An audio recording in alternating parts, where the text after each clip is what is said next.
Assalamualaikum warahmatullahi wabarakatuh. Alhamdulillah kita dapat sambung kelas kita pada hari ini. Kita akan sambung pada ayat seterusnya. A'udzubillahi minasyaitonirrajim. Bismillahirrahmanirrahim. Allazina, orang-orang yang.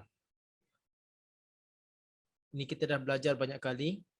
Atai, datang. Ataina, na di sini kami. Atainahum, kepada mereka.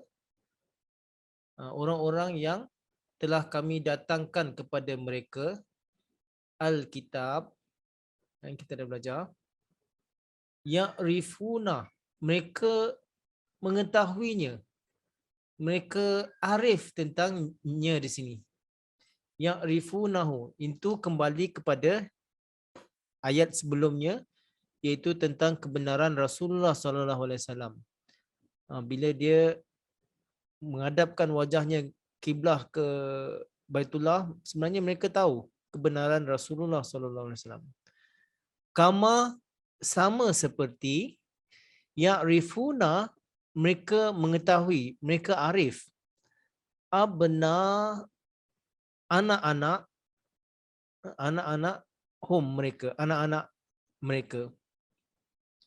Wa, dan inna, sesungguhnya, fariqan, kumpulan atau kelompok atau bahagian, min dari hum, mereka, minhum, dari mereka,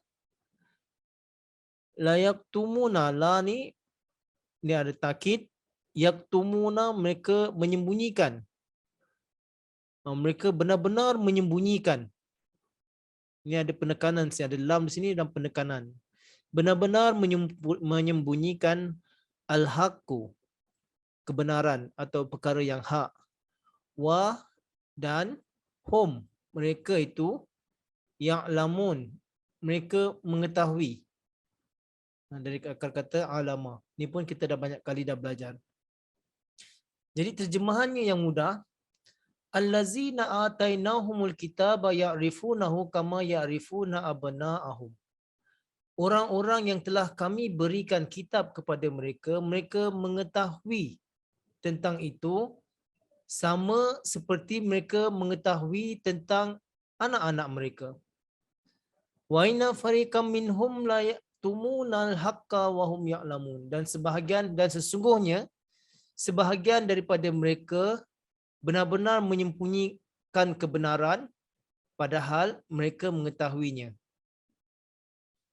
Jadi ayat ini menjelaskan bahawa orang-orang yang pernah bersama dengan Rasulullah SAW, mereka mengenal Rasulullah SAW, mereka mengenal kebenaran itu. Mereka tahu ada nubuatan, ada tanda. Tanda dari langit pun ada, tanda daripada kitab pun ada. Dan tanda daripada badan Rasulullah SAW pun ada. Tanda daripada amal perbuatan Rasulullah SAW pun ada. Jadi mereka kenal kebenaran itu sebenarnya. Sama mereka kenal anak-anak mereka. Kenapa di sini Allah Ta'ala gunakan sama mereka kenal anak-anak mereka? Jadi di sini kalau kita dalam satu keluarga, kita kenal anak kita. Kalau seorang suami, dia dapat anak. Jadi yang akan menjadi saksi itu adalah isterinya. Kalau dia benar-benar yakin akan kesolehan, keimanan dan ketakwaan isterinya, jadi dia yakin anak yang dilahirkan itu adalah dari benihnya. Jadi dia yakin, dia kenal betul. Tak mungkin anak ni hasil daripada orang lain. Sebab dia kenal. Jadi dia kenal benar bahawa anak itu adalah dari benihnya, dari usahanya, dari hubungan dia berkeluarga dengan keluarganya. Jadi dia mengenal kebenaran itu. Seperti mereka mengenal anak-anak mereka. Jadi inilah yang dimasukkan oleh Allah SWT bahawa sebenarnya mereka mengenal Rasulullah SAW. Mereka kenal Rasulullah SAW sama sahaja gambaran dia seperti mereka kenal anak-anak mereka. Mereka tahu, mereka yakin bahawa ini adalah anaknya. Tetapi wa inna fariqam minhum la yaktumunal haqqa wa hum ya'lamun, dan sebahagian daripada mereka menyembunyikan kebenaran padahal mereka mengetahui. Jadi inilah yang terjadi. Padahal mereka mengetahui bahawa Rasulullah SAW seorang yang baik, yang digelar Al-Amin, tak pernah bercakap bohong, sering membantu orang-orang miskin, menjaga, memelihara orang-orang yang teraniaya. Jadi mereka sangat kenal akhlak terpuji Rasulullah SAW. Dan bila ada perintah daripada Allah Subhanahu Wa Taala supaya Rasulullah SAW bertabligh kepada ahli keluarganya yang terdekat, di mana Allah Subhanahu Wa Taala berfirman, Unzir ashiratakal akrabin. Sampaikanlah peringatan ini kepada ahli keluarga engkau yang terdekat. Bila ada perintah ini, lalu Rasulullah SAW mengumpulkan ramai kabilah-kabilah di satu bukit. Setelah mereka berkumpul, Rasulullah bersabda, kalau saya katakan di balik bukit ini ada satu bala tentera yang ingin datang menyerang Mekah, apakah kalian semua atau kamu semua percaya? Dan mereka memberi keyakinan bahawa kami percaya, kami yakin, sebab kami kenal kamu ya Rasulullah, kami kenal kamu wahai Muhammad, kamu itu seorang yang jujur, yang benar, tak pernah bercakap bohong. Tetapi Rasulullah SAW menyambung lagi mengatakan bahawa bukan itu maksud dikumpulkan mereka semua. Yang ingin disampaikan adalah bahawa sembahlah Tuhan yang satu. Janganlah sembah Tuhan-Tuhan yang berhala, bahawa aku adalah Nabi pesuruh Allah. Jadi mendengarkan ini mereka semua menolak, mengatakan, oh baru kali ini kami dengar kamu berdusta. Padahal sebelum itu mereka yakin, mereka kenal akhlak Rasulullah SAW. Rasulullah SAW tak pernah berdusta. Tapi apabila Rasulullah SAW mengajarkan tauhid kepada mereka dan mendakwakan dirinya sebagai Nabi utusan Allah SWT, lalu Nabi Muhammad SAW ini yang dikatakan layak tumunal hakam, mereka sembunyikan. Padahal mereka tahu, tapi mereka sembunyikan. Jadi inilah kan, mereka sepatutnya beriman kepada Rasulullah SAW. Kalau kita lihat, kalau kita tahu, kalau kita tentang isteri tadi, kalau kita untuk membuktikan bahawa isteri kita tak betul, contohnya, kalau kita adakan 2 saksi pun tak cukup. Mesti ada 4 saksi. Itu pun ada syarat-syarat tertentu. Mesti nampak, mesti orang sihat dan sebagainya. Tapi ini ribuan orang telah menjadi saksi bagaimana kehidupan Rasulullah SAW. Tetapi ramai mereka telah mendustakan, menyembunyikan yang hak itu. Tapi kita lihat bagaimana keadaan ketika Rasulullah SAW bertabligh, kemudian Abu Bakar pun datang apabila dia mendengar Rasulullah SAW mendakwakan dirinya sebagai Rasul, balik daripada berdagang, dia beritahukan, lalu dia pergi menghadap berjumpa dengan Rasulullah SAW. Hazrat Abu Bakar radhiyallahu anhu bertanya, apakah engkau mendakwakan diri engkau sebagai Nabi? Dan Rasulullah SAW ingin menjelaskan kepada sahabatnya ini. Beliau risau bahawa sahabatnya ini nanti akan menolak seperti yang lain-lain sebelum itu. Dia cuba ingin menerangkan perkara yang sebenar. Tapi Abu Bakar kata tidak. Tak perlu jelaskan. Sampaikan saja, beritahukan saja benar atau tidak kamu mendakwakan diri Nabi sebagai Nabi. Rasulullah SAW berusaha untuk menyampaikan, Abu Bakar sabar dulu, dengar dulu. Saya ingin jelaskan. Tapi Abu Bakar sekali lagi mengatakan tidak. Terus terang katakan benar atau tidak. Dan Rasulullah masih lagi berusaha untuk menjelaskan kepada Hazrat Abu Bakar radhiyallahu anhu. Tetapi Hazrat Abu Bakar tetap mengatakan, katakan ya atau tidak, itu sahaja. Lalu Rasulullah SAW menjawab ya. Dan saat itu juga Hazrat Abu Bakar telah beriman dan menerima Rasulullah SAW, beriman kepada Allah SWT dan menerima Rasulullah SAW sebagai Nabi utusan Allah Subhanahu Wa Taala. Jadi di kemudiannya Abu Bakar radhiyallahu anhu mengatakan kepada Rasulullah SAW bahawa dia sengaja tidak mahu meminta dalil daripada Rasulullah SAW supaya beliau inginkan bahawa keimanan beliau itu nanti akan menjadi saksi bahawa beliau itu beriman pada apa yang dilihatnya, apa yang beliau telah saksikan dalam kehidupan Rasulullah SAW, bukan berdasarkan dalil. Jadi lihat bagaimana Hazrat Abu Bakar radhiyallahu anhu telah menjadi orang yang pertama yang tidak menyembunyikan kebenaran. Sebab berdasarkan daripada akhlak suci Rasulullah SAW itu dah membuktikan satu kebenaran. Tak perlu pandai, tak perlu bijak, tak perlu nak jadi PhD, tak perlu nak jadi doktor. Sebenarnya Allah Ta'ala dah berikan satu contoh, satu bukti bahawa siapa-siapa pun boleh menerima kebenaran Rasulullah SAW. Dan itu tak perlu kelulusan tinggi atau pelajaran yang tinggi. Berdasarkan akhlak Rasulullah SAW, kita boleh, sebenarnya satu bukti kita boleh beriman. Tetapi ramai, ribuan orang menolak.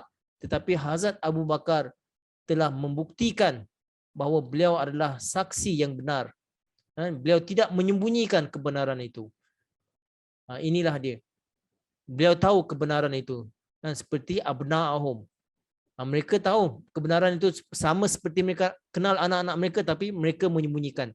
Tapi Abu Bakar telah menjadi contoh bahawa beliau telah menerima kebenaran, telah membuktikan orang yang pertama yang tidak menyembunyikan kebenaran itu. Ayat seterusnya. Al-haqqu, kebenaran itu atau hak itu, min, dari Rabb, Tuhan, ka, engkau, dari Tuhan engkau. Fa, maka la, janganlah, takunanna, kamu itu menjadi, min, di kalangan al-mumtarin, orang-orang yang ragu. Terjemahannya, al-haqqu min rabbika fala takunanna minal mumtarin. Bahawa kebenaran itu dari Tuhan kau, maka janganlah kamu menjadi di kalangan orang-orang yang ragu. Jadi di sini Allah Ta'ala ingin sampaikan bahawa kebenaran itu satu hari nanti pasti akan tersebar. Pasti akan muncul menjadi juara. Jadi sepatutnya kita menerima kebenaran itu. Kalau kita menolak, itu adalah kerugian buat diri kita. Kalau kita tetap menjadi orang-orang yang ragu, kita akan tinggal ke belakang. Dan kita tidak akan dapat meraih keberkatan-keberkatan bersama dengan Nabi utusan Allah Subhanahu Wa Taala. Ini maksud ayat ini. Pendek saja saya sampaikan. Kita sambung pada ayat seterusnya. Wa, dan likulli, li, bagi, kulli, setiap atau semua. Walikulli, dan bagi semua, bagi setiap, wajhatun. Wajhatun ini maksudnya tumpuan ataupun cara. Itu juga dimasukkan maksud wajhatun. Ataupun kita punya pedoman, itu juga maksud wajhatun. Huwa, dia itu, muwalliha. Muwalli maksudnya mereka berikan tumpuan. Mereka memberikan tumpuan kepada apa yang mereka inginkan, cita-cita tadi. Liha, ha ni kembali kepada wajhatun tadi. Muwali, saya dah terangkan tadi, sekali lagi. Muwali maknanya kita memberikan tumpuan, perhatian kepada itu. Fa, maka astabiqu, jadi astabiqa, jamak bagi istabiqa, istabiqu, maksudnya satu antara dengan lain berlumba-lumba maju ke hadapan. Jadi maksudnya istabiqu, berlumba-lumba, ingin maju ke hadapan. Al-khairat, kebaikan-kebaikan jamak. Aina, di mana? Ma, di mana saja kamu itu, apa saja. Takunu, kamu itu, di mana saja kamu itu berada. Ya'ti maknanya datang. Bi, dengan kum, kamu, kumullah, ya'ti bikumullah, maka kamu itu akan didatangkan kepada di hadapan Allah SWT jami'ah, secara kelompok, secara keseluruhannya, secara jemaat. Inna, sesungguhnya Allah ala di atas kulli, setiap atau semua, tadi pun di sini likulli, setiap semua, syai'in, sesuatu, qadir, berkuasa. Terjemahannya yang mudah, walikulli wajhatun huwa muwalliha fastabiqul khairat. Maksudnya bagi setiap orang, bagi setiap orang ada dia punya cita-citanya yang dia memberikan perhatian atau tumpuan ke atasnya. Maka berlumba-lumbalah kamu dalam kebaikan. Ainama takunu ya'ti bikumullahu jami'a. Di mana saja kamu berada, pasti kamu akan dihadapkan kepada Allah SWT secara berjemaah, secara keseluruhannya. Innallaha ala kulli syai'in qadir. Sesungguhnya Allah itu mengetahui atas segala sesuatu, maha berkuasa atas segala sesuatu. Jadi perhatikan tafsir di sini sangat menarik yang ingin saya sampaikan. Saya akan cuba sampaikan. Bila disebutkan walikullin wajhatun huwa mawalliha, sampai sini dulu. Bahawa setiap orang, setiap kita ada saja cita-cita kita yang kita berikan tumpuan ke arahnya. Wajhatun, kita punya tumpuan, kita punya pedoman. Jadi semua orang, setiap kira tak kira lah orang ke, kaum ke, negara ke, negeri ke, pasti ada mereka punya cita-cita dan mereka berkorban apa saja untuk itu. Mereka bekerja keras untuk itu. Sebagai contoh, ada orang dia suka dalam perindustrian sebagai negara, dia nak jadikan negara dia sebagai negara industri. Jadi negara itu berusaha untuk merealisasikan perkara ini, bagai-bagai mereka lakukan usaha supaya negara itu maju menjadi sebuah negara industri. Dan ada negara yang memberikan perhatian tumpuannya atau cita-citanya dalam pertanian. Jadi mereka berusaha untuk memajukan negara ini dalam segi pertanian. Dan ada negara yang mahu negerinya itu maju dalam bidang engineering. Jadi mereka berusaha ke arah itu, buat enjin kapal terbang ke, enjin kereta ke, enjin kilang ke. Jadi mereka berikan tumpuan ke arah dan lalu mereka ekspor keluar bila berjaya. Jadi ini tak kira lah apa pun seseorang, ada dari segi individu pun, ada orang suka bergusti, jadi boxer. Jadi dia berusaha ke arah itu untuk jadi boxer. Ada yang suka jadi pelukis.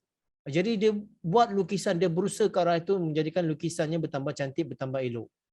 Ada orang yang suka memasak. Jadi dia memahirkan bagaimana caranya memasak supaya makanan itu sedap, tak pedas, tak pahit dan sebagainya. Jadi semua tak kira lah individu ke, kaum ke, bangsa ke atau negara ke, bahawa semuanya mempunyai cita-cita. Dan untuk mencapaikan cita-cita itu, mereka memberikan tumpuan, maknanya mereka berusaha ke arah itu. Jadi semuanya ada itu. Tetapi apa yang diajarkan oleh Al-Quran, apa yang diajarkan oleh Islam, orang-orang Islam itu bagaimana? Fastabiqul khairat. Kita pun ada tujuan kita, kita pun ada usaha kita. Tapi kita berlumba-lumba dalam kebaikan. Fastabiqul khairat. Maknanya bila dikatakan fastabiqul khairat ini, kita berlumba-lumba dalam kebaikan, bukannya maksudnya berlumba dalam lumba lari tu ataupun lumba racing Formula 1 tu. Bukan seperti itu. Jadi bila sebab tu digunakan istabaqah. Maknanya berlumba dalam kebaikan ni bukan dari segi kelajuan, bukan, tapi dari segi kebaikan. Jadi ini dimasukkan fastabiqul khairat ini, bahawa Islam mengajarkan bahawa kita melakukan kebaikan yang lebih dari antara satu sama lain, yang di dalamnya tidak ada rasa hasad dengki, tidak ada rasa cemburu, tak rasa nak menjatuhkan kawan kita yang lain, bukan seperti itu. Bila dikatakan fastabiqul khairat, memang tidak ada niat-niat yang seperti itu, tetapi dengan niat yang baik. Saya akan berikan beberapa contoh selepas ini. Tapi bukan yang berlumba-lumba dalam keburukan atau dengan hasad dengki, cemburu, tidak ada. Tapi berlumba-lumba dalam kebaikan. Sebagai contoh, pada satu waktu beberapa orang miskin datang menghadap Rasulullah sallallahu alaihi wasallam. Lalu mereka mengadu, ya Rasulullah, kita lihat dalam beribadat kami buat, orang-orang kaya pun buat. Kami solat, mereka pun solat. Bulan Ramadan kami puasa, mereka pun berpuasa. Tapi kami ada rasa kekurangan apabila mereka dapat memberi, membelanjakan harta, tetapi kerana kami miskin, kami tak mampu, jadi kami tidak dapat membelanjakan harta di jalan Allah Subhanahu Wa Taala. Jadi ya Rasulullah, tolong ajarkanlah kami sesuatu yang boleh melebihkan kami daripada orang-orang kaya ni. Jadi Rasulullah SAW mengajarkan, dengan demikian setiap kali selepas solat kamu baca Subhanallah 33 kali, Alhamdulillah 33 kali, dan Allahu Akbar 34 kali. Lalu mereka pun gembira dan mereka lakukan amalan itu. Jadi bila selang beberapa hari, orang-orang kaya pun melihat, oh, mereka ni baca Subhanallah 33, Alhamdulillah 33, Allahu Akbar 34. Jadi bila dia siasat, dia tanya, oh, Rasulullah SAW yang mengajarkan mereka. Jadi mereka pun sama melakukan seperti orang-orang miskin tadi. Selang beberapa hari itu mereka pun datang menghadap Rasulullah, mengadu, ya Rasulullah, habislah kami. Dan apa yang Rasulullah SAW ajarkan kepada kami itu, orang-orang kaya pun dah buat. Mereka juga dah lakukan. Jadi apa jawab Rasulullah SAW? Kalau sedemikian, aku tidak dapat berbuat apa-apa. Zalika fadlullahi yu'tihi may yasha. Ini semua adalah kurnia daripada Allah Subhanahu Wa Taala, diberikan kepada siapa yang dikehendaki. Jadi di sini lihat bagaimana orang-orang Islam, orang-orang mukmin itu berlumba-lumba dalam kebaikan. Tidak ada rasa cemburu, tapi mereka sentiasa berusaha untuk baik, bertambah baik dalam peribadatan mereka, dan banyak lagi lah. Dan di sini juga saya suka sampaikan satu lagi contoh, di mana satu hari Hazrat Abu Bakar dengan Hazrat Umar radhiyallahu anhu, mereka berdua telah bertelagah, bertengkar. Kemudian mereka berpisah. Hazrat Umar rasa sangat bersalah. Jadi dia risau nanti kalau Hazrat Abu Bakar mengadu kepada Rasulullah SAW. Lalu sebelum Hazrat Abu Bakar sampaikan, lebih baik dia kata beliau sendiri yang sampaikan. Jadi beliau pergi berjumpa dengan Rasulullah SAW di masjid, mengatakan, ya Rasulullah, saya sudah bertengkar dengan Abu Bakar dan saya bersalah dalam hal ini. Dia ceritakanlah, dia jelaskan sedemikian. Lalu Rasulullah SAW sangat marah. Dia mengatakan, kenapa kamu tak mau berhenti daripada mengganggu Abu Bakar? Kamu tahu, sewaktu semua orang menolak saya, dia menerima saya. Sewaktu semua orang tinggalkan saya, dia berjuang bersama-sama dengan saya. Dan Rasulullah terus memarahi Umar pada ketika itu. Abu Bakar pun tak sedar hati, dia kata, jangan-jangan Umar dah sampai mengadu kepada Rasulullah SAW. Mungkin disampaikan cerita yang tak benar. Jadi Abu Bakar pun mau berjumpa dengan Rasulullah SAW, ingin sampaikan perkara yang sebenar, bahawa dalam perkara ini Umar yang bersalah. Dia risau kalau Umar buat cerita yang lain. Tapi dia mempunyai azam, mempunyai keinginan ingin berjumpa dengan Rasulullah SAW, sampaikan bahawa ini yang bersalah ini adalah Umar dalam hal ini. Tetapi bila Hazrat Abu Bakar radhiyallahu anhu sampai di masjid, melihat bahawa Hazrat Umar radhiyallahu anhu mengaku kesalahannya dan Rasulullah SAW sedang memarahi Hazrat Umar, jadi segera Hazrat Abu Bakar duduk bersila di hadapan mereka, lalu mengatakan, ya Rasulullah, mengatakan saya sebenarnya yang bersalah dalam hal ini. Jadi dia cuba jelaskan begini-begini supaya Umar tidak dimarahi oleh Rasulullah SAW. Jadi lihat, kalau kita lihat ini memang perkara ini sangat halus, di mana Hazrat Abu Bakar radhiyallahu anhu maju dalam kebaikan, padahal dia tak bersalah. Umar yang bersalah. Tapi bila melihat Umar dimarahi oleh Rasulullah SAW, jadi bukan dia nak berbohong, jadi dia nak betulkan keadaan bahawa dia pun sebenarnya ada bersalah dalam hal ini. Jadi supaya Umar tidak terus dimarahi oleh Rasulullah SAW. Maksudnya Hazrat Umar radhiyallahu Hazrat Abu Bakar radhiyallahu anhu maju, lebih maju dari segi kebaikan di sini. Padahal dia tak bersalah, tapi demi untuk kebaikan dia mengaku dia yang bersalah. Jadi di sini maksudnya kita harus berlumba-lumba dalam kebaikan. Kemudian ainama takunu ya'ti bikumullahu jami'a. Di mana saja kamu berada, kamu akan semuanya akan dikumpulkan di hadapan Allah Subhanahu Wa Taala. Jadi ayat ini bermaksud bahawa kebaikan yang kita lakukan itu janganlah kita pendam untuk diri kita sendiri. Apa saja kebaikan, kebolehan, kemahiran yang kita perolehi, kita kena sampaikan kepada yang lain. Ataupun kita dah tahu tentang perkara tentang jemaat ini, kita simpan untuk diri kita saja, kita tak sampaikan kepada orang lain. Orang lain tak tahu tentang kebenaran jemaat. Jangan-jangan nanti bila kita dikumpulkan di hadapan Allah SWT, kita menjadi orang yang berdosa kerana kita menyembunyikan kebenaran. Kita tak sampaikan kepada saudara-saudara kita, kawan-kawan kita atau jiran-jiran kita. Sebab nanti kita didatangkan secara kumpulan. Bagaimana kita nak menjawab kalau kita tahu kebaikan itu kita tidak sampaikan. Jadi ayat ini mengajarkan bahawa kebaikan yang kita dapat itu kita perlu sebar luaskan, kita sampaikan kepada yang lain. Supaya semuanya meraih keberkatan itu. Tidak boleh kita sembunyikan. Sebagai contohlah kalau kita dalam jamiah, kita dah belajar di jamiah, kita dah keluar, kita dah bertugas menjadi mubalik. Kita pun mau jamiah ni terus dipenuhi dengan student-student yang baru supaya mereka boleh teruskan. Kemudian yang dah keluar daripada jamiah, yang ada mungkin di lapangan, ada yang menjadi cikgu dan mereka mengajarkan balik kepada student-student jamiah supaya kebaikan ini berterusan. Ini yang dimasukkan perkara ini. Ainama takunu ya'ti bikumullahu jami'a. Bahawa dalam kebaikan ini kita harus meramaikan seramai yang mungkin. Jadi bila ada perlumbaan dalam kebaikan, dan sebenarnya perlumbaan ini bagus. Perlumbaan ini membuatkan kita maju dan kita mau membuatkan yang terbaik.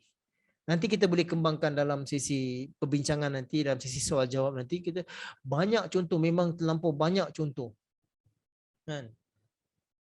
Banyak contoh, tapi saya pakai contoh yang mudah lah yang nak nampak. Macam sekarang kita sedang buat ini, kelas terjemah dengan tafsir. Saya mempunyai cita-cita kalau ada siapa-siapa yang boleh sambung kelas saya ni. Saya tak tahu kelas saya ni bila boleh habis. Dan saya tak tahu umur saya sampai bila. Tapi ada harapan saya supaya ada orang yang boleh teruskan ini. Kalau tak teruskan pun akan datang, dia boleh ulang balik. Tidak mengapa kalau mereka boleh ulang balik, malah dengan penjelasan yang lebih baik, dengan penyampaian yang lebih baik. Itu lebih bagus. Jadi ini yang dimasukkan fastabiqul khairat ini. Berlumba dalam kebaikan dan bukan untuk diri kita. Kita mahu sampaikan keberkatan ini kepada semua. Terlampau banyak contoh, nanti kita boleh kembangkan. Innallaha ala kulli syai'in qadir. Sesungguhnya Allah Ta'ala itu maha berkuasa atas segala sesuatu. Jadi Allah SWT mengetahui. Sebenarnya kita tak boleh sembunyikan kebenaran ke atau kebolehan kita. Kalau kita dah diberikan kebolehan Allah Subhanahu Wa Taala, kelebihan daripada Allah Subhanahu Wa Taala, kita perlu sampaikan. Sebab Allah Ta'ala mengetahui. Jangan kita pendam perkara itu, jangan kita simpan. Tak boleh kita simpan, kita perlu sampaikan. Kerana Allah Ta'ala telah memberikan kelebihan kurnia kepada kita dan kita perlu sampaikan kebaikan itu. Apa sajalah. Kalau kata pandai memasak, kita sampaikan ilmu memasak itu. Kalau kata kita pandai main bola, ajarkan yang lain macam mana cara main bola. Jadi itu kelebihan yang Allah Ta'ala telah berikan dan kita perlu kongsikan kepada semua. Dan semua itu akan berberkat. Kan kita dah belajar juga sebelum ni bahawa ilmu yang berfaedah itu pun akan, amal jariah ini pun akan terus berterusan, kita akan mendapatkan dari sisi Allah SWT sekalipun kita telah meninggalkan dunia ini. Dan contohnya kalau kita ajarkan anak-anak mengaji alif ba ta. Selagi dia baca tu, selagi itu kita akan mendapatkan.